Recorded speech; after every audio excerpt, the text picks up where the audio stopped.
Hello everyone, आज हम बात करेंगे रिवर प्रॉब्लम रेन प्रॉब्लम से रिलेटेड कुछ क्वेश्चंस देखेंगे। ठीक है, रिवर प्रॉब्लम और रेन प्रॉब्लम ये जो क्वेश्चंस है रिलेटिव मोशन की कॉन्सेप्ट है। आपने ये देखा होगा कि आप जब भी रिवर प्रॉब्लम की बात करते हैं तो ऑफकोर्स आपके माइंड में आता होगा रिवर, है ना। उसके बाद उसकी विड्थ आती होगी, कितनी चौड़ाई है, मुझे उसको क्रॉस करना है। ठीक है, तो मेरी स्पीड कितनी होनी चाहिए और साथ ही साथ वेलोसिटी ऑफ रिवर कितनी होनी चाहिए, तो आपके दिमाग में आते ही होगा।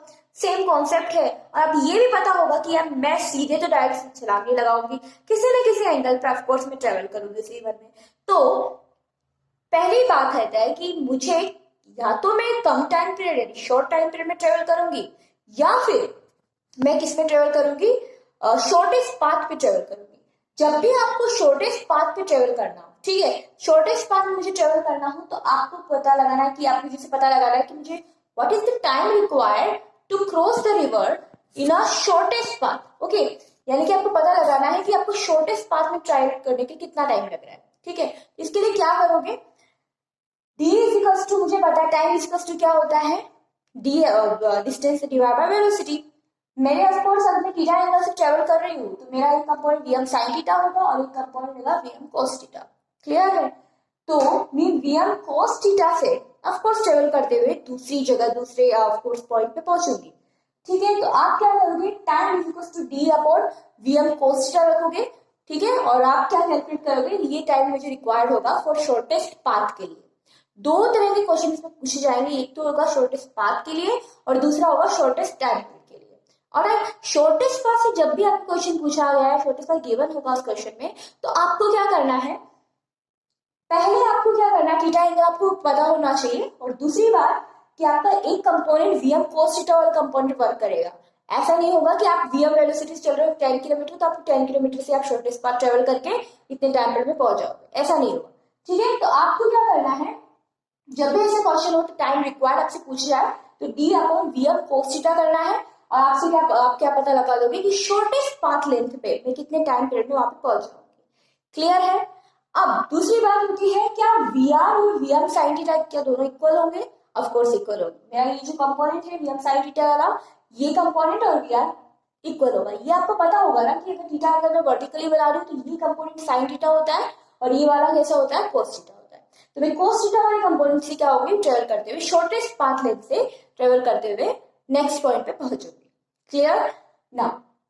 अब मैं मान लो एक क्वेश्चन आपको देती हूँ कि मेरी जो रिवर की स्पीड आपको दे रखी है 6 किलोमीटर पर आवर और मेरी स्पीड है 10 किलोमीटर पर आवर। ठीक है, और मुझे पता लगाना है कि कितना टाइम पीरियड लगेगा मुझे इसको क्रॉस करने के लिए। क्लियर है, तो टाइम पीरियड आप रखोगे, सिंपल बात है, टाइम इक्वल टू क्या होगा, d by VM cos theta.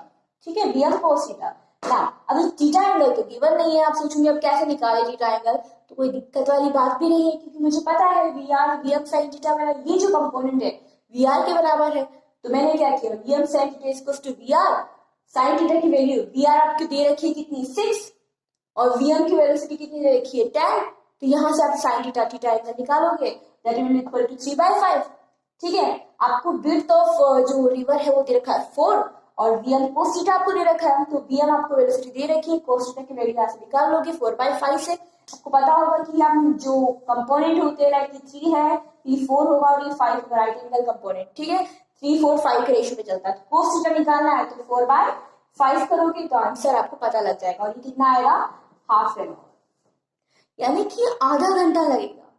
यानी आप सोच रहे होंगे कि एक रिवर है 5 किलोमीटर प्रति घंटे की स्पीड से चल रही है और मैं चल रही 10 किलोमीटर पर आवर से, तो मुझे आधा घंटा लगेगा उसको क्रॉस करने के लिए। और ठीक है, और वो भी कब, जब मेरा एंगल कितना हो, या तो 37 डिग्री सेल्सियस या फिर 53 डिग्री सेल्सियस हो। क्लियर। अब बात आती है शॉर्टेस्ट टाइम पीरियड। अब मुझे लगता है नहीं, मुझे पाथ वगैरह ट्रेवल करके नहीं जाना, मुझे डायरेक्टली पहुंचना है नेक्स्ट वाले पॉइंट पे। ठीक है, तो डायरेक्टली पहुंचना है ना, तो आपको कोई कोस थीटा लगाने की जरूरत नहीं है। क्या करोगे, डी डिवाइड बाय क्या करोगे, वीएम, आपकी जो भी वेलोसिटी है, यहाँ पे 10 थी तो आपने 10 रखा, 4/10 करो, टाइम मिनिमम आपको कैलकुलेट करके बता देगा। लेकिन ये ध्यान रखना है, क्वेश्चन में अगर शॉर्टेस्ट पाथ न्यूनतम दूरी के हिसाब से अगर क्वेश्चन पूछा गया है तो आपको कोस थीटा यानी कि उस कंपोनेंट लेके आपको वेलोसिटी लेके फिर आपको पुट डाउन करना है। ओके, लेकिन अगर आपसे केवल पूछा गया बस आप बता दो कि टाइम मिनिमम कितना लगेगा उसको क्रॉस करने के लिए, डी बाय क्या कर लो वी, तो आपको ये फाइंड आउट हो जाएगा। क्लियर ना? आपको ये तो आपको पता होगा ना कि ऐसा कोई होता नहीं है कि आप ये जो रिवर है इसको क्रॉस करना है और आप बिल्कुल टाइम मिनिमम से आप क्रॉस कर रहे हैं, मेरी इतनी ही स्पीड रहेगी, ऐसे तो पॉसिबल नहीं है। और अगर आप पहुंच भी गए तो आपका आइडियल सिचुएशन क्या होनी चाहिए, अगर आप टाइम पीरियड के हिसाब से पहुंच भी गए हो तो आपकी डिस्टेंस जो आएगी यहाँ आएगी। ठीक है, तो एक्शन जो वी आर आप रिवर के हिसाब से फ्लो करते आप तो पहुंच रहे थे, मैं तो बिल्कुल सीधे सीधे जाऊंगा, लेकिन आप सीधे से चलते चलते चलते क्या हो गया, रिवर के डायरेक्शन में उस तरफ फ्लो करने लगे। तो आपकी जो डिस्टेंस होगी इस पॉइंट से यहाँ तक की ड्रिफ्ट डिस्टेंस कहलाती है। ठीक है, तो ये जो डिस्टेंस होगी that is equal to time minimum कितना लगा into what is the velocity की रिवर ही तो आपको क्या करेगी उस डिस्टेंस को ड्रिफ्ट करते हुए इस पॉइंट से यहाँ ले जाएगी। ठीक है, होता है आइडियल सिचुएशन, तो आइडियल सिचुएशन है कि हाँ इस पॉइंट पे आपको पहुंचना है, आप पहुंच सकते हो, लेकिन क्या बिल्कुल इस पॉइंट पे पहुंचोगे? रिवर की जो स्पीड होगी ना तो उसके अकॉर्डिंग क्या होगा, फ्लो करते करते किसी दूसरी डिस्टेंस पे पहुंचोगे। ठीक है, तो वो आप कैलकुलेट करके बताओगे और उससे आपका आंसर निकलेगा। अब बात एक और आती है, क्या क्वेश्चन में आता है कि थीटा एंगल आपको पूछा गया, ठीक है, थीटा एंगल आपने निकाल लिया। अगर क्वेश्चन में आता है फ्रॉम रिवर से, मतलब आपको पता लगाना है कि what is the angle from river, ठीक है, what is the angle river from the angle to cross the man from one side to another side. तो फ्रॉम रिवर पूछा तो फिर थीटा एंगल प्लस भी 90 डिग्री एंगल भी plus होगा। ये चीज आपको थोड़ी ध्यान रखनी है कि क्वेश्चन में लास्ट लाइन में वो क्या बोल रहा है। अगर आपको केवल एंगल पूछना है तो कोई इश्यू नहीं है, लेकिन अगर आपसे एंगल फ्रॉम रिवर साइड से पूछ रहा है तो फिर 90 प्लस थीटा, ठीक है, पर opposite to the river side पूछ रहा है तो ये एंगल आपको कैलकुलेट करना है। क्लियर है? तो इस तरह से आप क्या करोगे, रिवर प्रॉब्लम की क्वेश्चन को सॉल्व करोगे। अब बात आती है रेन प्रॉब्लम की। रेन प्रॉब्लम के जो कॉन्सेप्ट होते हैं वो भी बहुत ही इजी होते हैं। रेन प्रॉब्लम का कॉन्सेप्ट क्या होता है कि हमें ये पता है कि रेन जो है ऑफकोर्स फॉल होती है कैसे, वर्टिकली डाउनवर्ड फॉल होती है। क्लियर है? अब वर्टिकली डाउनवर्ड अगर वो फ्लो हो रही है तो मुझे पता है इसका ये कंपोनेंट होगा जे के माइनस जे के, और अगर वो एक होगा आई कंपोनेंट, आई कैप डायरेक्शन का, और एक होगा जे कंपोनेंट का। ठीक है, रेन प्रॉब्लम के क्वेश्चन में कैसे करना है कि जो मान लो किसी एंगल से ये क्या कर रही है, रेन जो है फॉल हो रही है। ठीक है, कोई ना कोई एंगल होगा जिससे क्या होगी, फॉल होगी। अब आपने क्या किया कि मेरी जो स्पीड है, रेन की जो स्पीड है वी आर है, ठीक है, इसके भी दो कंपोनेंट होंगे, एक कंपोनेंट कौन सा होगा, साइन थीटा वाला, और एक कंपोनेंट कौन सा होगा, कॉस थीटा वाला। क्लियर? और मैं यहाँ पे खड़ी हूँ, ठीक है, वैसे मैं नहीं हुई है लेकिन मैं यहाँ पे खड़ी हूँ और मैं इस स्पीड से जा रही हूँ। ठीक है, तो मैं आई कैप डायरेक्शन की स्पीड से जा रही हूँ, इसका भी कंपोनेंट इसी तरह से, तो मेरा जो रिजल्टेंट निकलेगा इस तरह से वी आर एम निकलेगा, और V R M equals to क्या हो जाएगा, V R minus V M. Clear? V R क्या दे रखा है, वी आर आपको दो कंपोनेंट दे रखे हैं, V R sine theta I cap minus V R cos theta J cap, clear, minus V M I cap, ये आपने पुट डाउन किया ना। आपसे पूछा जाए व्हाट इज द एंगल, किस एंगल से रेनफॉल हो रहा है, तो tan theta is equal to क्या करोगे, वी एम, टेन थीटा क्या होता है, एल अपॉन ए होता है ना, बेस होता है, तो एल क्या है, this is the L, what is L, L is what, theta के थीटा जो एंगल होता है सामने वाला एल होता है, लंब होता है, तो V M divide by V R. ठीक है, तो इससे क्या होगा, आप एंगल को कैलकुलेट कर सकते हो।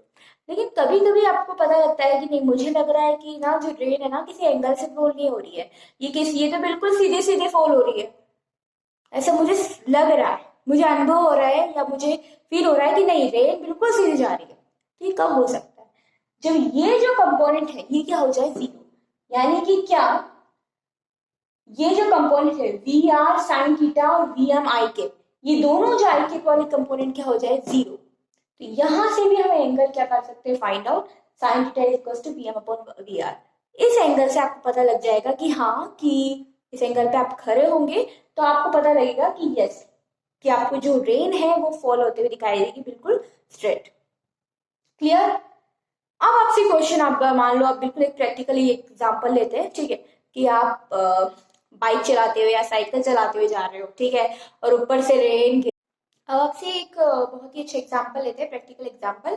आपसे पूछा जाए कि यानी आप जा रहे हो, बाइक ले रहे हो, आप साइकिल चलाते हो साइकिल, आप कार चलाते हो कार, ठीक, कार में तो आप अम्ब्रेला पकड़ोगे नहीं, तो बाइक और कार में आप बाइक और साइकिल पे आप जा रहे हो, ठीक है। और जो रेन है वो फॉल हो रही है और आपको अम्ब्रेला को ऐसे पकड़ना है कि आप रेन से बच पाओ। ये कब हो सकता है? ये तभी हो सकता है जब आपने रिवर रेन प्रॉब्लम पढ़ा हो, ठीक है, किस एंगल पे आपको पकड़ना चाहिए ताकि आप उससे बच सको। क्लियर? तो क्या करोगे?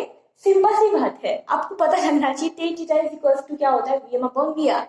ठीक है, मेरी स्पीड कितनी है, रेन की स्पीड कितनी है, दोनों को आप क्या करो, डिवाइड करो, तो ये है to calculate the theta angle. हाँ, मुझे इस एंगल से इसको एम्ब्रेला को पकड़ना होगा, तब जाके मैं इस रेन से बच सकती हूँ। ठीक है। अब आप सोचते होंगे कि ये जो प्रैक्टिकली कैसे पॉसिबल है, तो आपको पहले रिवर की स्पीड पता होनी चाहिए, ठीक है, दूसरा आपको अपनी स्पीड पता होनी चाहिए कि अपनी बाइसिकल की स्पीड क्या है, ठीक है, और तभी आप कैलकुलेट कर सकते हो कि हाँ कितना एंगल दे रखा है।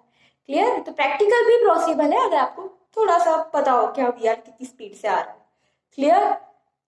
आई होप आपको ये river flow rain problem clear हुआ होगा, आपकी कॉन्सेप्ट समझ में आया होगी कि कुछ भी प्रॉब्लम नहीं है, इसके सारे सॉल्यूशन बिल्कुल सिंपल है। बस इसको कितना कंपाउंड कैसे क्वेश्चन पूछता है ये थोड़ा सा आपको क्या करना है, ध्यान रखना है।